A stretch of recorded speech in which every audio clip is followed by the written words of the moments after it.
Pria itu mengambil tulang punggung sapi besar sebagai bahan untuk kompetisi. Penonton langsung mengira dia pasti gagal. Dengan waktu yang terbatas, tak mungkin ia bisa mengolah bahan sebesar itu. Benar saja, saat peserta lain sudah selesai menyiapkan bahan-bahannya, ia baru selesai memisahkan daging dari tulangnya. Tetapi ia tidak panik. Ia menambahkan bumbu-bumbunya dan merebus daging sapi. Pada saat itu, salah satu peserta menyelesaikan hidangannya. Namun ketika ia membawanya ke para juri, salah satu juri tiba-tiba berubah ekspresinya. Ternyata ia memakai earphone kecil, dan orang yang berbicara dengannya adalah bos dari peserta itu. Juri korup itu melebih-lebihkan pujiannya, lalu memengaruhi juri lain dalam memberikan nilai. Seperti yang diharapkan di bawah pengaruhnya, peserta itu mendapat nilai yang sangat tinggi. Sementara itu, tulang punggung sapi milik pria itu baru selesai di bracing. Waktu hampir habis. Peserta lain menyelesaikan hidangannya, namun karena ia tidak terhubung dengan si bos, juri korup langsung mencicipinya dan menyatakan hidangannya buruk. Beberapa juri lain yang bahkan belum mencicipi, mengikuti dan memberikan skor rendah. Melihat hasil itu, sang bos senang sekali. Saat dia melihat pria itu belum juga selesai, ia dengan sombong mengatakan bahwa pria itu pasti kalah. Dengan sisa waktu 5 menit, para penonton menyaksikan pria itu dengan gugup. Semoga ia tidak mengecewakan mereka. Ia mengiris daging sapi, lalu menempelkannya kembali ke tulang punggung sapi. Berikutnya, ia membentuk potongan labu menjadi cakar. Saat ia menekan cakar-cakar itu ke tulang, semua orang menyadari apa yang ia buat dari bahan yang sebelumnya diremehkan. Ia membentuk seekor naga, dan ia menyelesaikannya tepat waktu. Saat hidangan disajikan, para juri tercengang. Ini bukan lagi sekadar makanan, ini sebuah mahakarya. Bos itu membeku kaget, lalu segera memerintahkan juri korup untuk menyingkirkan pria itu. Namun setelah mencicipinya, juri korup itu tidak menemukan satupun kekurangannya. Sebaliknya, ia hanya memakai alasan terlambat disajikan untuk mengurangi nilai pria itu.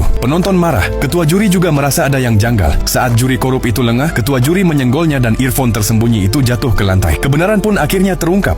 Ketua juri memerintahkan penilaian ulang. Pria itu akhirnya memenangkan juara pertama dan melaju ke final nasional. Sementara juri korup itu akhirnya mendapat